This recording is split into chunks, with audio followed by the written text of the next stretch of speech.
Hello, BookTube. This is the second half, the last part of the fourth bookshelf of the third bookcase. So let's jump right into it. The first thing we have is Letters from Sea, 1882 to 1901, Joanna and Lincoln Colcord's Seafaring Childhood by Parker Bishop Albee Jr.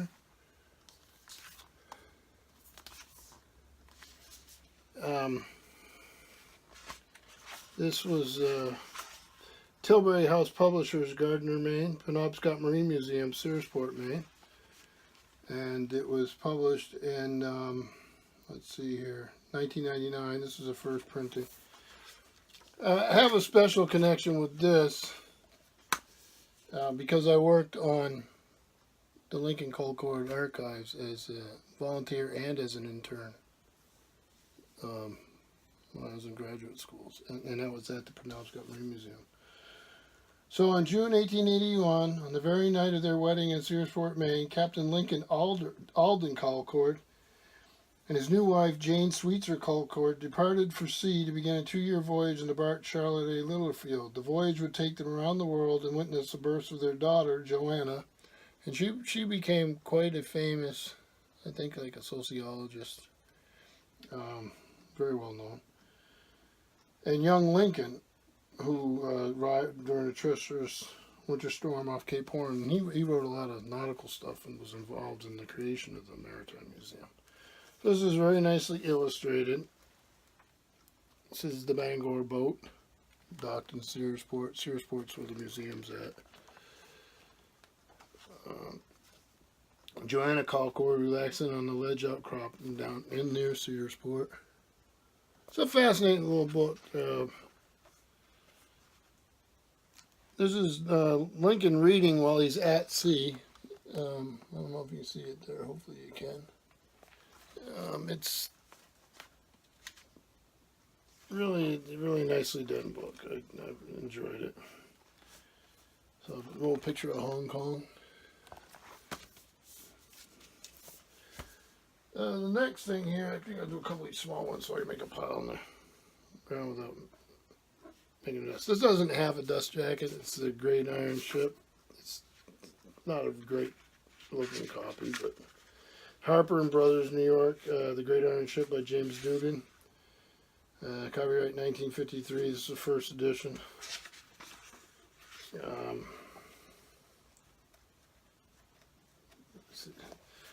So if you're in the history of the sea, the little giant Isambard Kingdom Brunel, creator of the Great Iron Ship, poses for a stereo photographer against the 60-pound lengths of the launching drum cables. This is basically the history of the Great Eastern. There she is being launched, which was the technical marvel of her day.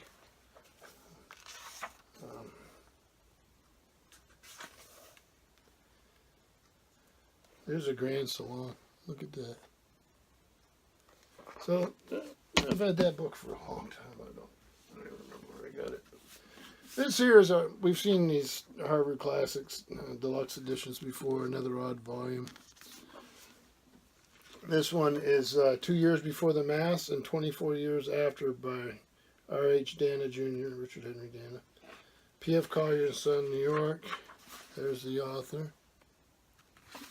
Well, a fascinating life. He was a bit of an abolitionist and all that sort of that. I'm not sure all the details. So this is 1937 printing or something. I don't believe that either. Something about the addition of these green ones that throws me a little bit. But 2 years before Mass, American Classic of the Sea. And we saw on the last part of the shelf, Seafaring America, a Heritage Press book by Alexander Lang. This is another one of his American ships. On the back there. This is, again, American Heritage Press, New York.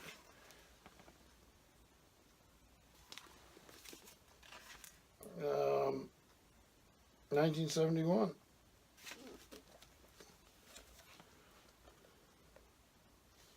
So the history of American ships.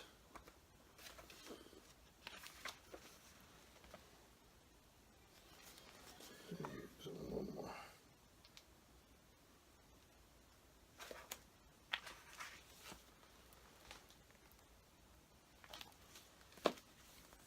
Everything. This one here is a classic. The history of American sailing ships. Howard I. Chappell, with drawings by George C. Swales and Henry Rusk, Bonanza Book, New York.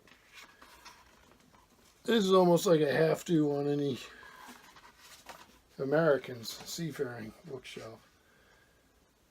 Copyright 1935, W.W. Norton and Company, New York. Printed in the United States by Bonanza Book, Division of Crown Publishing Incorporated. There's a little piece there.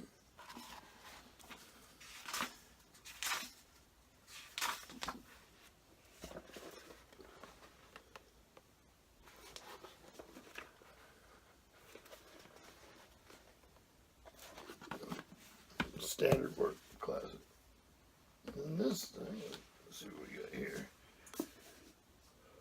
Well, being an old coastie, if I see a book on the coast, I don't have a very good Coast Guard library. I tend to always give them away. No dust jacket, I don't know what I ever had for one. The ship in the middle is of the same class, just a different number. Well, actually, it's in the background. There's a smaller ship in the front, and then the larger ship would have been the kind I was on, and then a H-3F helicopter. So the one in the background would have been the type I was on.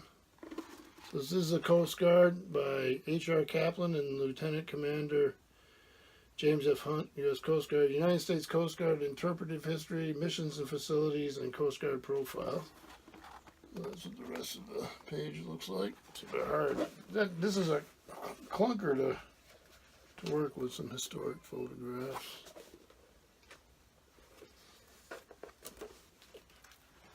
And yeah, that would have been before my time, man.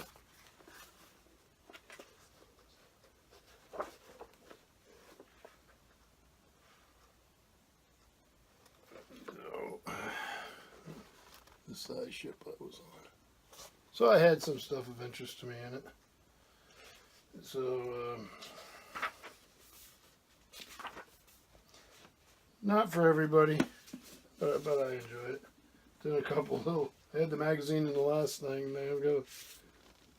We went on a lighthouse tour with my kids and learn about the United States Coast Guard, missions, people, and equipment. I think it's a coloring book. Yep, it's a coloring book. Okay, I've had it a couple of years. So, I guess it's fun aside. Actually, this isn't my book. This is my wife's book.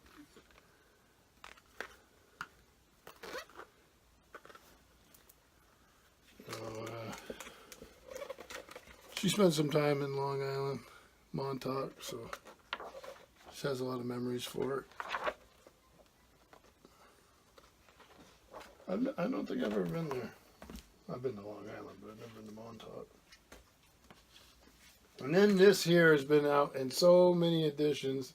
This is a new 58th edition, and it's not new.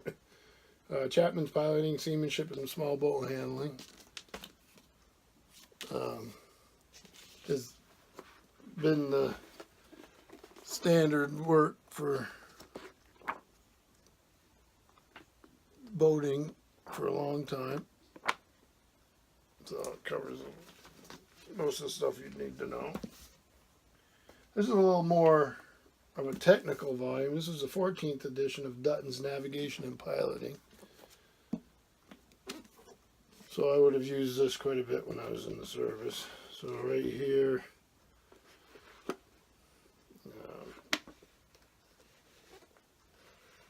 let's see, stuff like principal ocean currents. I don't know if you can get that out of the glare or not.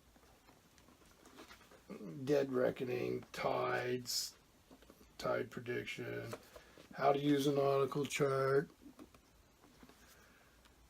So, good standard reference work. In here, this is a gift. United States Coast Guard. It's got a raised medal there. Maybe you can see that. Foundation for the Coast Guard History.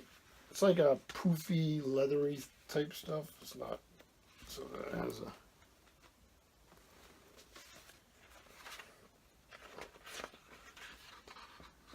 Coast Guard. Tom Beard was the editor-in-chief. Jose Hansen was managing editor, and CW04, Chief Warrant Officer, 4th.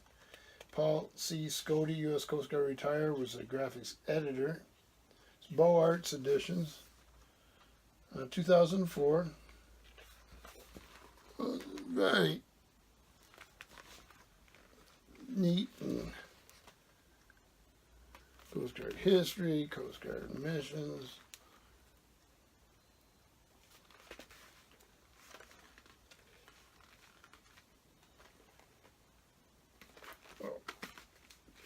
And then finally, on this shelf, another beast of a book. You can tell the big ones are there because it's got the space.